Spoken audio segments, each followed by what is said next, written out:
I was standing in my driveway, washing my Honda Accord, when two people dressed in what looked like police uniforms pulled up in a white Crown Victoria with amber lights on top. The woman driving stepped out first, clipboard in hand, followed by a stocky man who immediately put his hand on what appeared to be a baton at his hip. Something felt wrong from the very first second. "Good afternoon, sir," the woman said, her voice clipped and authoritative. "I'm Officer Deborah Mitchell from the Riverside Meadows HOA Security Division. This is my partner, Officer Frank Henderson. We need to conduct an immediate inspection of your property." I turned off the hose and wiped my hands on my jeans, studying them more carefully. The uniforms were dark blue with patches that read HOA Enforcement in gold lettering. They had badges that looked official enough at first glance, but something about the whole setup made my stomach turn. "I'm sorry, what?" I said, keeping my tone polite but confused. "I've lived here for 3 years and never heard of an HOA security division." Deborah's expression hardened. She was probably in her mid-40s with blonde hair pulled back in a severe bun, and she had that particular energy that screamed middle management on a power trip. "Well, Mr. York Chambers, it's a newly established division as of last month. We have authority to enter any property in Riverside Meadows for compliance inspections. I'm going to need your house keys." The way she said my full name sent chills down my spine. How did she know my name? Then again, HOA records would have that information. But demanding my keys, that was absolutely insane. "I'm not giving you my keys," I said firmly. "If you want to schedule an inspection during reasonable hours with advance notice, you can contact me through proper channels. But I'm not handing over my keys to anyone." Frank stepped forward, his hand still resting on that baton. "Sir, you're in violation of HOA Code Section 47B, which requires immediate compliance with security personnel. If you refuse to cooperate, we can issue an immediate fine of $5,000 and place a lien on your property." I had read the HOA bylaws when I bought this house in Phoenix, Arizona. There was no Section 47B. There was no mention of any security division. And there was definitely no provision allowing anyone to demand my house keys. "Show me your identification," I said. "Not the badges. Your actual driver's licenses and credentials." Deborah's face flushed red. "How dare you question our authority? We don't have to show you anything. You're the one who needs to comply. This is your last warning before we escalate this situation." "Escalate it to who?" I asked, pulling my phone from my pocket. "Because I'm about to call the real police if you don't leave my property right now." That's when Frank made his mistake. He grabbed for my phone and I stepped back quickly, nearly tripping over the bucket of soapy water. "Don't touch me," I said loudly.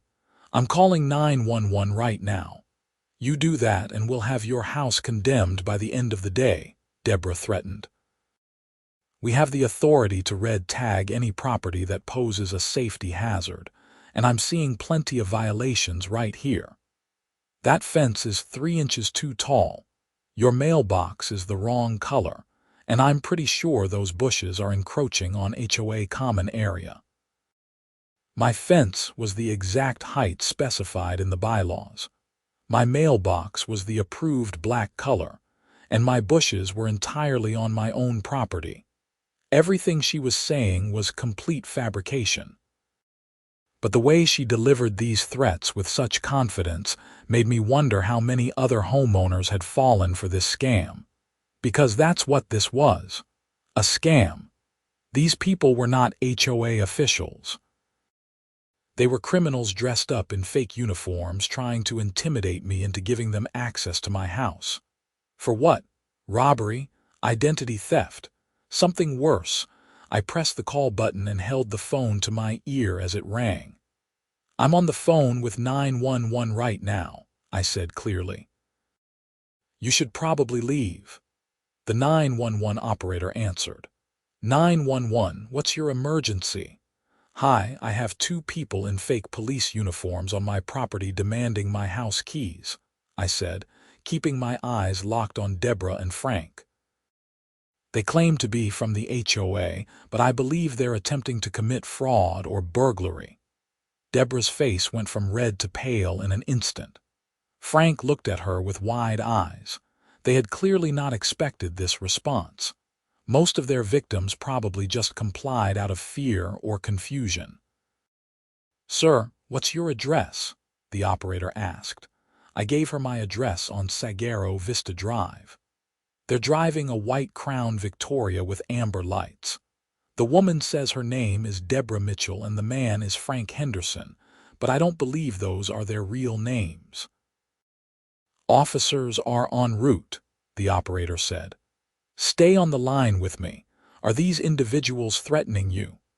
They threatened to fine me $5,000, place a lien on my property, and have my house condemned if I didn't give them my keys, I said. They also tried to grab my phone when I said I was calling you. Frank was backing toward the car now.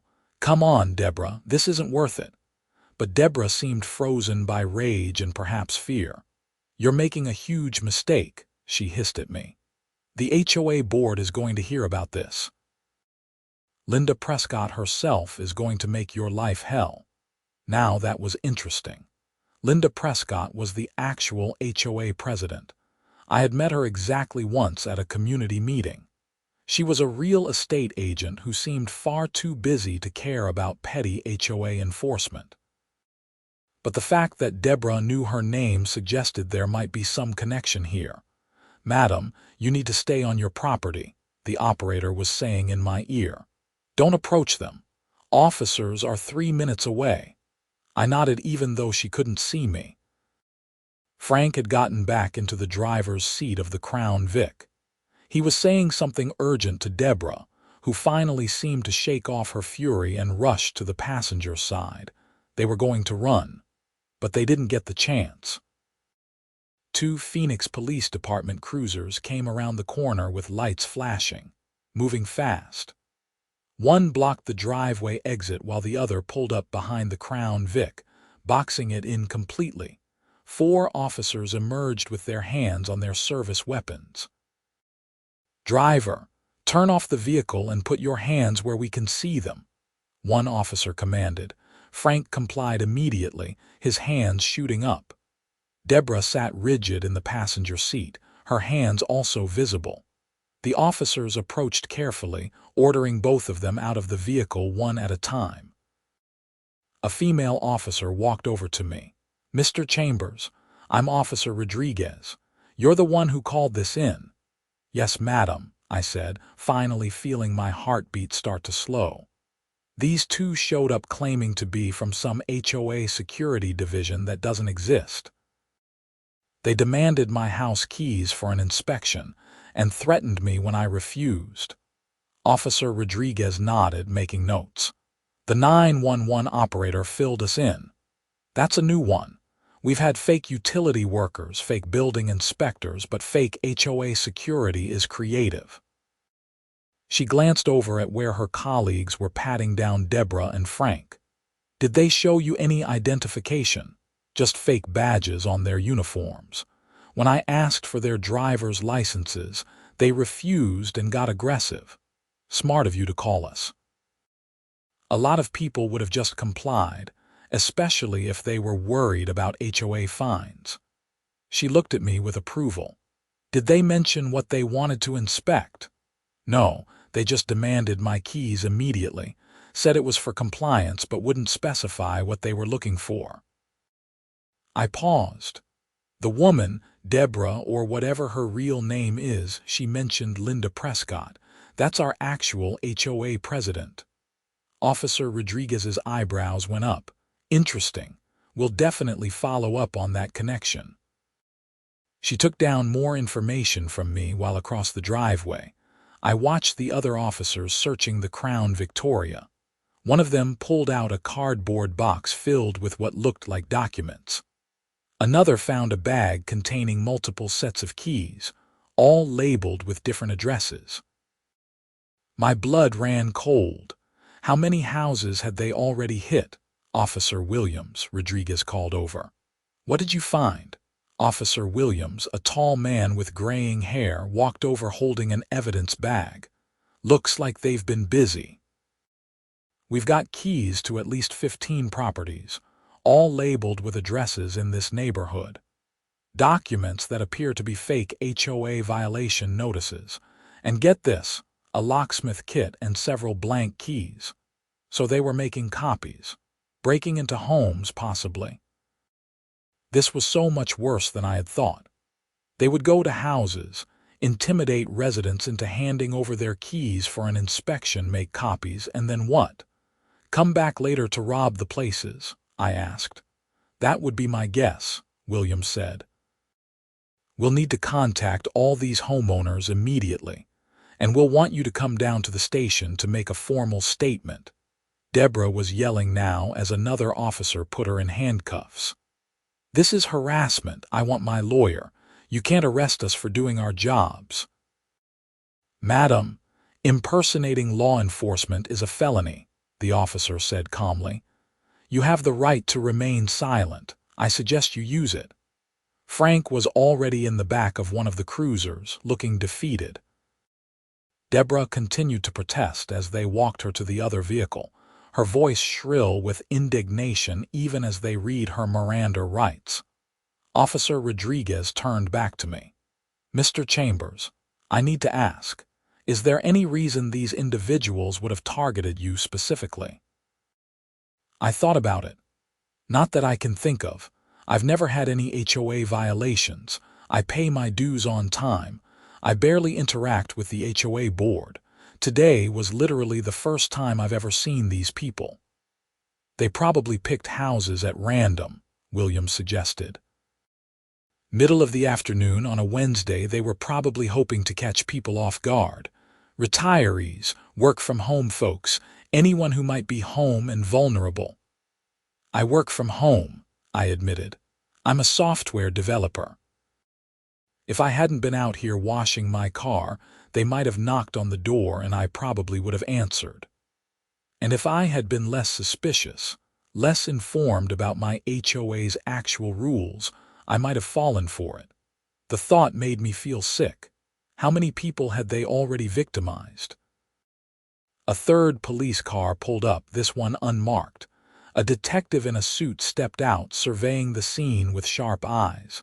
He spoke briefly with the uniformed officers before approaching me.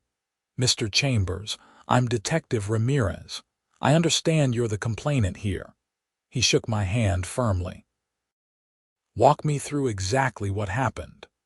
I went through the whole story again, from the moment they pulled up to when I called 911.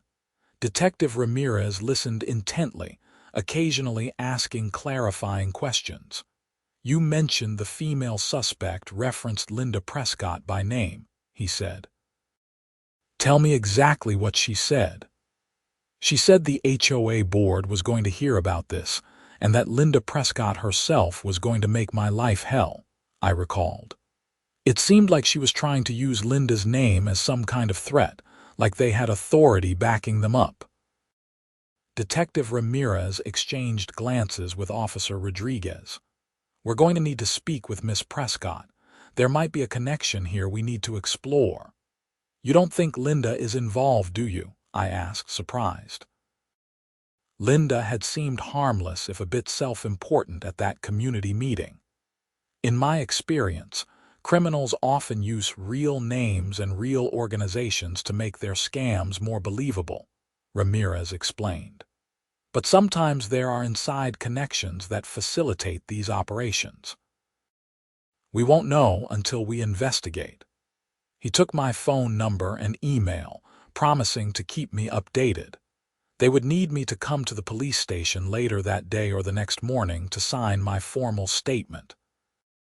In the meantime, they were going to contact every homeowner whose address appeared on those keys. As the police cars finally pulled away with Deborah and Frank in custody, My neighbor Tom emerged from his house across the street. He was a retired accountant in his 60s who spent most of his time working in his immaculate garden. "York, what on earth is going on?" Tom called, jogging over. I filled him in on what had happened. His face grew more horrified with each detail. "Good God," he said when I finished. "Those people came to my house 2 days ago." My stomach dropped. "What happened?" "A woman and a man dressed just like you described. They said they needed to inspect my attic for roof compliance. I told them I just had my roof redone last year with HOA approval and they left." Tom ran a hand through his white hair. "I thought it was odd, but I figured they were just overzealous volunteers. I never imagined. York, they could have robbed me blind." "Did you give them your keys?" I asked. "No, thank God. I don't let anyone in my house unless I've scheduled it in advance." "But they were very pushy about it." Tom looked shaken. "We need to warn the neighborhood." "The police said they're going to contact everyone," I assured him. "But yeah, we should probably send out an email to the community listserv too." Tom agreed to draft something while I went to the police station. As I drove downtown Phoenix, my hands were still trembling slightly on the steering wheel. The whole situation felt surreal. I had heard of fake utility worker scams and fake IRS caller scams, but this was so elaborate. The uniforms, the car, the confident way they had presented themselves, all of it designed to exploit people's fear of authority and HOA penalties. The Phoenix Police Department headquarters was a modern building on Washington Street. Inside, the air conditioning was blasting, a welcome relief from the April heat that was already climbing into the 90s. I gave my name at the front desk and was directed to wait. Detective Ramirez appeared after about 15 minutes. "Mr. Chambers, thanks for coming in so quickly." "Follow me." He led me to a small interview room with a table and a few chairs. Nothing like the interrogation rooms you see on TV, just a plain office space with bland gray walls and fluorescent lighting. "Before we do your statement, I wanted to update you on what we've found so far," Ramirez said, sitting across from me with a folder. "The two suspects' real names are Deborah Lynn Mitchell and Franklin James Henderson. Both have prior records. Mitchell has convictions for fraud and identity theft going back 10 years. Henderson has done time for burglary and theft." "So they're career criminals," I said. "Exactly. This HOA scam appears to be their latest operation. We contacted several of the addresses on those keys. 3 homeowners admitted they had given their keys to people matching the suspects' descriptions within the past week. All 3 said the suspects claimed they needed to conduct emergency inspections." "Did they rob those houses?" I asked. Ramirez nodded grimly.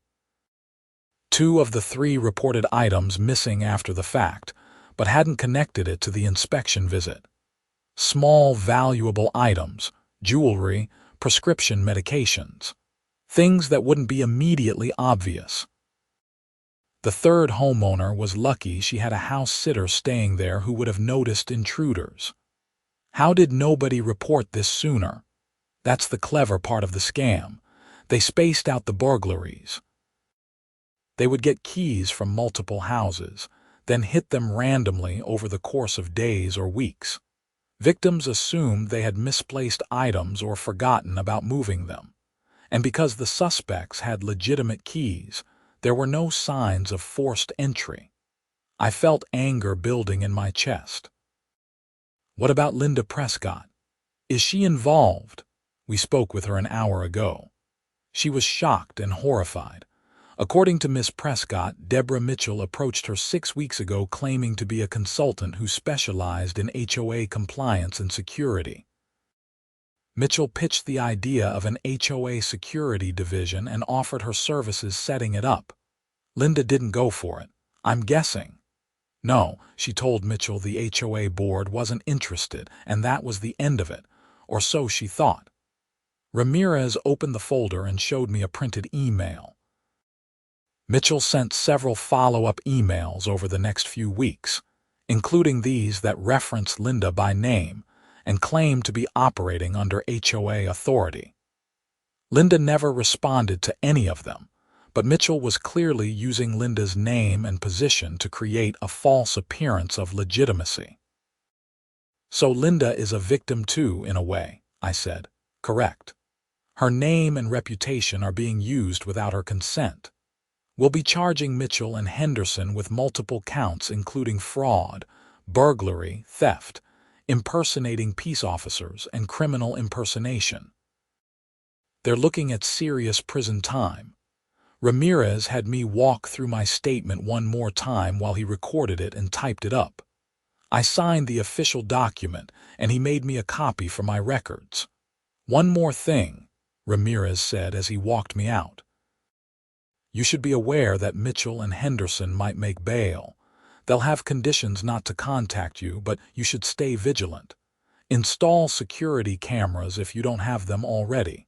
Change your locks as a precaution. Even though I didn't give them my keys, better safe than sorry. We don't know if they had time to case your house or get information about your routine. Just be careful. I left the police station feeling unsettled. The idea that these criminals might be back on the street soon was disturbing. I stopped at a Home Depot on the way back and bought a Ring doorbell camera and a simple interior camera for my living room.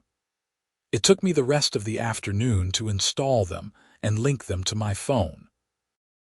Tom had sent out an email to the Riverside Meadows community listserv by the time I checked my inbox.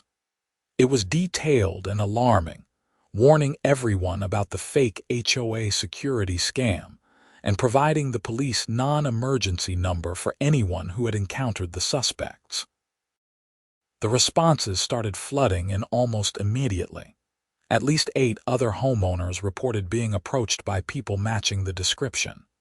Some had refused entry or refused to provide keys, but one elderly woman, Margaret, admitted she had given them her keys 3 days ago. I called Detective Ramirez immediately with this information. He thanked me and said they would reach out to Margaret and any other potential victims who came forward. That evening, my phone rang with an unfamiliar number.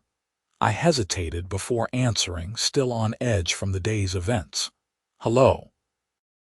Hi, is this York Chambers? A woman's voice asked. This is Linda Prescott. I'm the HOA president for Riverside Meadows. Hi, Linda. Yes, this is York. I wanted to call you personally to apologize, she said, her voice thick with emotion. I am so sorry that this happened. I feel absolutely terrible that my name was used to try to scam you and others in our community. Linda, this isn't your fault, I said firmly. You didn't do anything wrong. These people are criminals who took advantage of your position. I know, but still. I should have reported those emails to the police when she kept pestering me about this security division idea. I just ignored them and thought she would go away. Linda sighed heavily. The detective told me you're the one who called the police and got them arrested. Thank you. If you had just complied like they hoped, they might have kept operating for months. I'm glad I trusted my instincts, I said. Something just felt wrong from the start. Your instincts were right. I'm calling an emergency HOA board meeting tomorrow night. We need to warn everyone officially and discuss security measures for the community. Would you be willing to attend and share your experience? I agreed, despite not being particularly enthusiastic about HOA meetings in general. This was important. People needed to understand how sophisticated these scammers had been, and how easily they could have fallen victim. The next evening, I arrived at the Riverside Meadows Community Center to find the parking lot completely full. News of the scam had clearly spread fast. Inside the main meeting room, every seat was taken, and people were standing along the walls. Linda stood at the front with the other board members looking stressed and exhausted. When she saw me, she waved me over to a reserved seat in the front row. "Thank you all for coming on such short notice," Linda began once the room settled down. "I know you've all heard about the fake HOA security scam that has affected our community.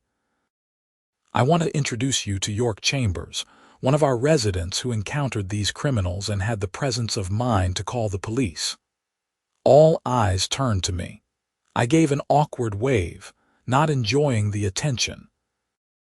"York has agreed to share his experience so we can all learn from this situation," Linda continued. "York?" I stood up and moved to the front, my palms sweaty. Public speaking was not my forte.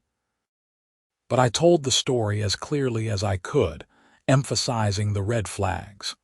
The unexpected visit, the immediate demand for keys, the threats of fines and liens, the refusal to show proper identification.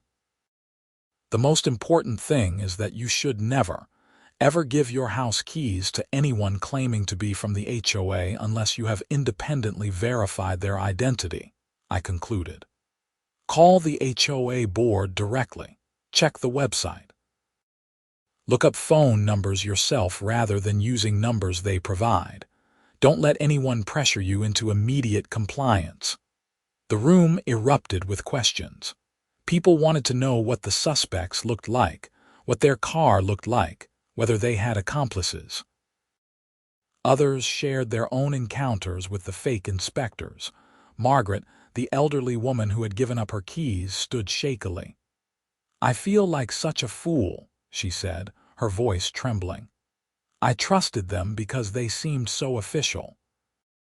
They came back 2 days later when I wasn't home and stole my mother's jewelry, items I can never replace." The room fell silent. Linda's face crumpled with sympathy. "Margaret, I'm so sorry. None of this is your fault. These people are professional criminals who knew exactly how to manipulate people." "The police recovered some items from the suspect's apartment," I added, hoping to give Margaret some hope. "Detective Ramirez told me they're cataloging everything and will be contacting victims to return property." "You might get your mother's jewelry back." Margaret nodded, tears streaming down her face. Another woman put an arm around her shoulders. The meeting continued for over 2 hours. The board outlined new security measures, including actual neighborhood watch training, an official verification system for anyone claiming to represent the HOA, and plans to send out identification cards to all board members and legitimate contractors. "We're also working with the police to press charges on behalf of the HOA itself," Linda explained. "These criminals used our name and reputation to commit fraud. We won't let that stand." Someone asked about whether Mitchell and Henderson were still in jail. Linda looked to me, and I shared what Detective Ramirez had told me. "They're currently being held on high bail because of their prior records and the severity of the charges, but there's a possibility they could post bail eventually. Everyone should remain vigilant. If you see anything suspicious, call the police immediately. Don't confront anyone yourself." As the meeting wound down, several neighbors approached me to shake my hand and thank me. Tom clapped me on the shoulder. "You're a hero, York." "I'm really not," I protested. "I just didn't want to give strangers my keys." "You'd be surprised how many people don't trust their instincts," an older gentleman said. "My wife probably would have let them in just to avoid confrontation. I'm going to make sure she knows about this." Walking back to my car, Linda caught up with me. "York, I can't thank you enough, not just for stopping them, but for coming tonight and helping educate everyone." "Of course," I said. "I just hope they catch anyone else who might be working with Mitchell and Henderson." "The police are investigating that possibility," Linda said. "Apparently there were some financial records in their apartment that suggest they might have been part of a larger operation. But that's all I know." I drove home feeling emotionally drained. My quiet Wednesday afternoon had turned into a whirlwind of police statements, community meetings, and unsettling realizations about how vulnerable we all were to these kinds of scams. Over the next few days, Detective Ramirez kept me updated as promised. They had identified 12 homeowners who had been victimized by Mitchell and Henderson. 7 had given up their keys and were subsequently burglarized. The total value of stolen items exceeded $80,000. We recovered about 40% of the stolen property from their apartment and a storage unit they were renting, Ramirez told me over the phone. The rest was probably already sold or pawned. We're checking local pawn shops, but you know how that goes. What about the larger operation you mentioned? Still investigating. We found evidence they were communicating with someone else, possibly someone feeding them information about which neighborhoods to target. Could be someone in the real estate industry, or someone else with access to HOA records. We're following up on leads. That's disturbing, I said. Very. But thanks to you, we shut down this particular operation before it could expand. Mitchell and Henderson were planning to move to other HOA communities in Scottsdale and Temp next. We found maps and printed HOA directories for at least 5 other neighborhoods. The preliminary hearing was scheduled for 3 weeks later. I was subpoenaed to testify, which meant taking time off work and spending a morning at the Maricopa County Courthouse downtown. The building was imposing and bureaucratic, with metal detectors at every entrance and bailiffs directing the constant flow of people. In the courtroom, I sat in the gallery waiting to be called. Mitchell and Henderson sat at the defense table with their public defenders, both looking significantly less confident than they had in their fake uniforms. Mitchell's hair was down, and she wore an orange jail jumpsuit. Henderson stared at the table, avoiding eye contact with anyone. The prosecutor, a sharp woman named Jessica Chang, called me to the stand. I was sworn in and took my seat, my heart pounding despite having done nothing wrong. Mr. Chambers, can you describe your encounter with the defendants on April 16th? Chang asked. I went through the story again, keeping my voice steady. Chang asked specific questions about the threats they had made, the fake badges they wore, and my decision to call 911. What made you suspicious of the defendants? Chang asked. Several things, I said. First, the HOA bylaws I read when I purchased my home made no mention of any security division or enforcement officers. Second, they demanded my keys immediately without any advance notice or explanation. Third, when I asked to see their driver's licenses, they refused and became aggressive. Everything about their behavior was designed to intimidate rather than to legitimately enforce HOA rules. And if you had complied with their demands and given them your keys, what do you believe would have happened? The defense attorney objected. Calls for speculation. I'll rephrase, Chang said smoothly. Mr. Chambers, were you aware that other homeowners in your community had given the defendants their keys? Yes, I learned that from the police. And were you aware that homes belonging to those homeowners were subsequently burglarized? Yes. Thank you. No further questions. The defense attorney, a tired-looking man in his 50s, approached for cross-examination. Mr. Chambers, you stated that the defendants were wearing badges that appeared official. Is that correct? Yes. So they could have legitimately believed they had authority to request entry to your home. I frowned. I don't see how. They were claiming to be from an HOA security division that doesn't exist, but you said the badges looked official. Perhaps they were hired by someone who misrepresented the scope of their authority. Objection, Chang said. There's no evidence to support this theory. Sustained, the judge said. The defense attorney tried a few more questions but couldn't shake my testimony. When I was finally dismissed, I felt relieved to leave the witness stand. Other witnesses were called throughout the morning. Police officers who had arrested Mitchell and Henderson. Homeowners who had been burglarized. Linda Prescott, who testified about Mitchell's emails and attempts to establish a fake security division. The evidence was overwhelming.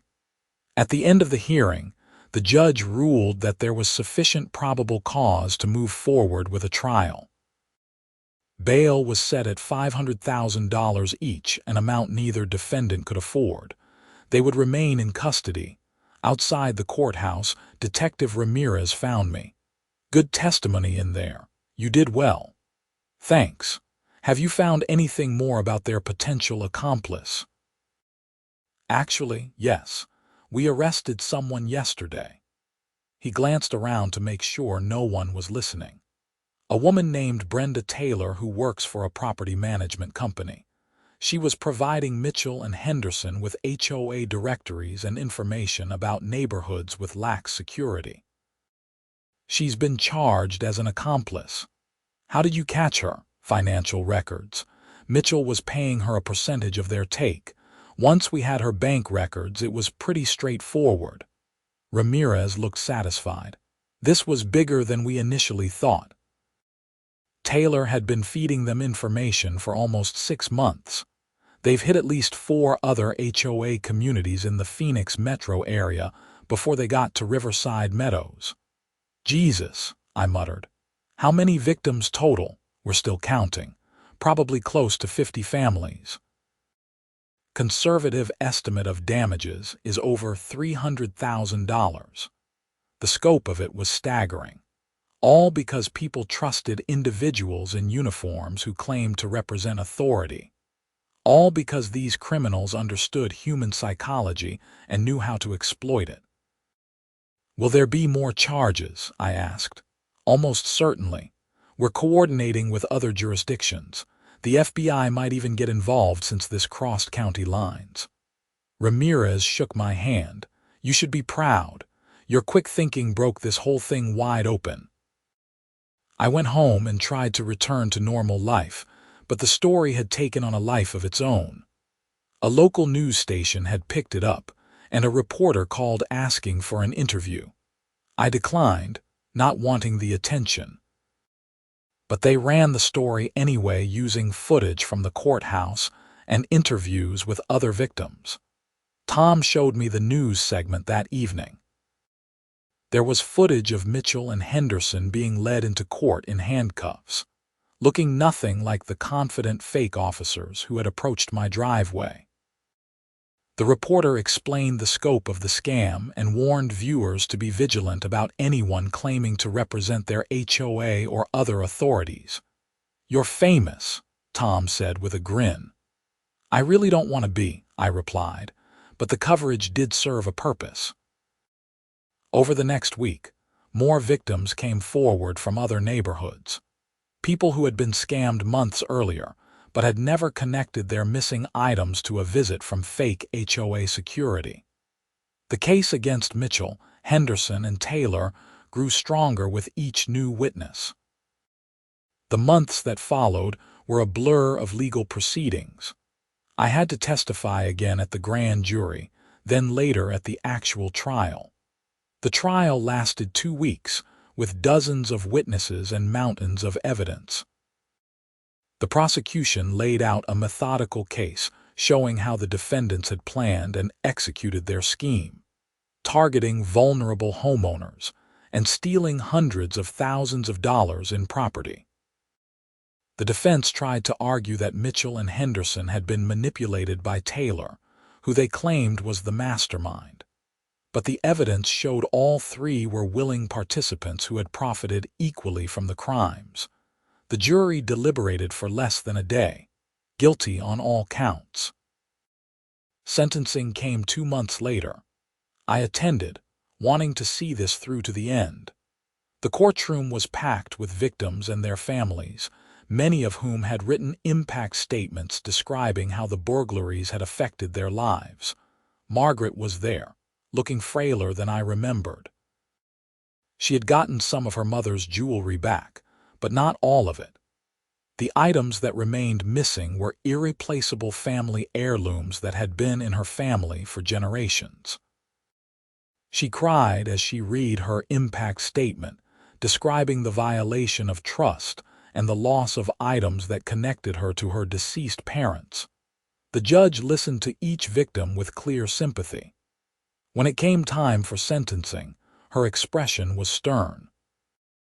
The defendants in this case engaged in a sophisticated and cruel scheme that exploited people's trust in legitimate authority. Judge Patricia Morrison said, "They targeted homeowners in their own communities, violated the sanctity of their homes, and stole property of both monetary and sentimental value. The emotional harm caused by these crimes cannot be quantified." Mitchell was sentenced to 12 years in state prison. Henderson received 10 years. Taylor, whose cooperation had been minimal despite her attorney's claims, received 8 years. All three were ordered to pay restitution to their victims, though everyone knew the actual recovery of funds would be minimal. As the defendants were led away, Mitchell turned and looked at me. For just a moment our eyes met. She didn't look angry or remorseful. She just looked tired and defeated. Then she was gone, led through a side door by the bailiffs. Outside the courthouse, several of the victims approached me. Margaret hugged me tightly, thanking me through tears. Others shook my hand or patted my shoulder. I felt uncomfortable with the gratitude but understood that they needed to express it. Linda was there too, looking relieved.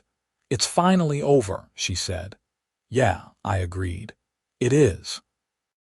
"The HOA board wants to give you some kind of recognition," Linda said. "Maybe at the next community meeting, a plaque or something." "That's really not necessary," I said quickly. "Please, let us do this. You saved our community from so much more damage than actually occurred. Who knows how long they would have kept operating if you hadn't called the police." I reluctantly agreed to accept some kind of recognition, mainly because I knew Linda and the board needed to do something to feel like they were moving forward. A month later, at a regular HOA meeting, they presented me with a framed certificate recognizing my vigilance and civic responsibility in protecting the Riverside Meadows community. It was awkward and touching at the same time. People applauded, and I gave a short speech about trusting your instincts and not being afraid to question authority when something feels wrong. Life gradually returned to normal after that. The news coverage faded. The legal proceedings were over. The security measures the HOA had implemented became routine. New residents moved into the neighborhood without knowing the full story of what had happened. But I kept the Ring doorbell and the security cameras, and I paid attention when anyone I didn't recognize approached my house. The experience had changed my perspective on security and trust in ways both subtle and profound. One afternoon, about 6 months after the sentencing, I was working from home when my doorbell rang. The Ring camera showed a young woman in casual clothes holding a clipboard. My immediate reaction was suspicion, a tightening in my chest that I recognized as mild PTSD from the Mitchell and Henderson encounter. But this woman wasn't in a uniform. She didn't have a fake badge. She was wearing jeans and a T-shirt from Arizona State University. I answered the door, keeping it partially closed. "Can I help you?" "Hi, I'm Kelly. I'm going door to door for a voter registration drive. Are you registered to vote in Maricopa County?" She showed me her ASU student ID and a letter from the campus political science department explaining the project. Everything checked out. I chatted with her for a few minutes, confirmed my registration status, and wished her luck with the drive. But even after she left, my heart was still beating faster than normal. I realized I would probably always have that initial spike of adrenaline when strangers approached my door. That was the real cost of what Mitchell and Henderson had done, not just the stolen property, but the stolen sense of security and trust. I thought about Margaret and her irreplaceable jewelry, about the other victims who had lost family heirlooms, prescription medications they needed, cash they had saved, about the psychological violation of having criminals in their homes, touching their belongings, invading their private spaces. The criminal justice system had done what it could. The defendants were in prison. Restitution had been ordered, though actual payment would be minimal and slow, but the damage couldn't be fully undone. Some things, once broken, can't be completely repaired. That evening I got an email from Detective Ramirez. Subject line: Final update. York. Wanted to let you know that we've closed all the open cases related to the Mitchell/Henderson/Taylor operation. Final victim count was 47 families across 5 HOA communities. Total recovered property valued at approximately $130,000.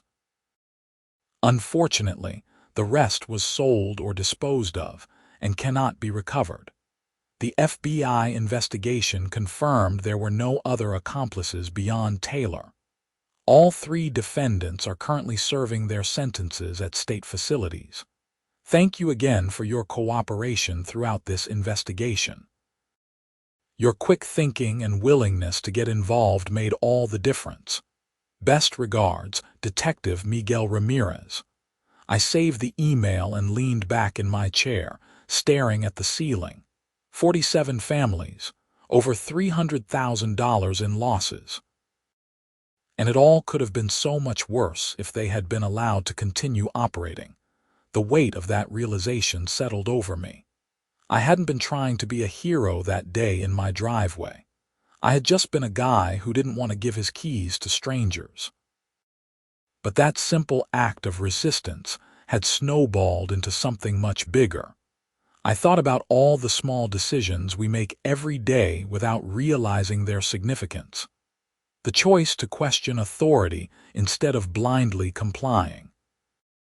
The choice to trust your instincts even when someone is pressuring you to ignore them. The choice to get involved instead of looking the other way. My phone buzzed with a text from Tom. Dinner this weekend. Susan wants to cook for you as a thank you. Please don't say no. She's very persistent. I smiled and texted back my acceptance. Tom and his wife Susan had become good friends over the past months. They invited me over regularly, and we had formed the kind of genuine neighborhood connection that HOA newsletters always claimed existed, but rarely actually did. That weekend, over Susan's excellent lasagna and homemade tiramisu, we talked about everything except the HOA scam. It was nice to just be normal neighbors, sharing stories and laughing about mundane things like Tom's ongoing battle with gophers in his garden and Susan's new obsession with pickleball. As I walked home later that night, I looked around at the quiet streets of Riverside Meadows. Porch lights glowing warmly, cars parked safely in driveways, families inside their homes going about their lives with a restored sense of security. This was what we had protected. Not just property, but peace of mind. Not just possessions, but the basic human right to feel safe in your own home and community. The story could have ended so differently. If I had been less informed about the HOA bylaws, if I had been more intimidated by the fake uniforms and badges, if I had prioritized avoiding conflict over protecting myself. Mitchell and Henderson would still be operating, Taylor would still be feeding them information, and dozens more families would have been victimized. But I had trusted my instincts. I had asked questions. I had refused to be bullied. And when things escalated, I had called for help. There was no grand moral to the story, no profound life lesson that made everything make sense. Just the simple truth that sometimes ordinary people have to make choices that turn out to be more important than they realized at the time. And sometimes, doing the right thing is as straightforward as refusing to hand your keys to strangers, no matter how official they claim to be. The Ring doorbell I had installed after the incident captured dozens of ordinary moments every week. Delivery drivers dropping off packages, neighbors walking their dogs, kids selling school fundraiser candy bars. The world kept turning, full of normal interactions between normal people. But I never forgot that not everyone who appears at your door has good intentions. And I never stopped being grateful that I had recognized the warning signs in time. The framed certificate from the HOA hung on my office wall, a reminder of that surreal afternoon when fake cops had demanded my keys and real police had arrested them for fraud. Whenever I glanced at it while working, I thought about Margaret and the other victims, about Detective Ramirez and his thorough investigation, about Linda and her determination to protect the community. And I thought about how easily I could have become a victim myself. How the line between safety and danger sometimes comes down to a single decision, made in a moment of pressure and uncertainty. I had made the right call. And because of that, families across Phoenix were a little bit safer, a little more aware, a little better protected against the next scam that would inevitably come along, because there would always be another scam, another group of criminals looking for vulnerable targets, another scheme designed to exploit trust and authority. But now, there were also 47 families who knew what warning signs to watch for. Hundreds of Riverside Meadows residents who had been educated about these tactics. And one software developer who would never, ever give his keys to someone claiming to be from the HOA without thoroughly verifying their identity first. The fake HOA cops had demanded my keys for an inspection. Real police had come and arrested them for fraud. And in between those two moments, I had learned something important about the value of questioning authority, trusting your instincts and standing up for yourself, even when it would be easier to just comply. That knowledge was worth more than any stolen property or HOA fine. It was the kind of lesson that would stay with me forever, shaping how I interacted with authority figures and how I protected not just my home, but my autonomy and my right to demand legitimate proof before surrendering control to anyone. The story was over. The criminals were in prison. The community was safer. And I was back to being just a guy who worked from home and occasionally washed his car in the driveway on Wednesday afternoons. But I was also someone who had stood up when it mattered, who had protected not just himself, but dozens of other families, who had refused to be intimidated by fake badges and empty threats. And that, I realized as I settled into bed that night, was something worth being proud of. Not because I was a hero I still didn't think I was, but because I had been exactly what the situation required. Observant, questioning, and willing to act when action was needed. The fake HOA cops were gone. But the real community they had tried to exploit remained, stronger and more aware than before. And that was the ending that mattered most.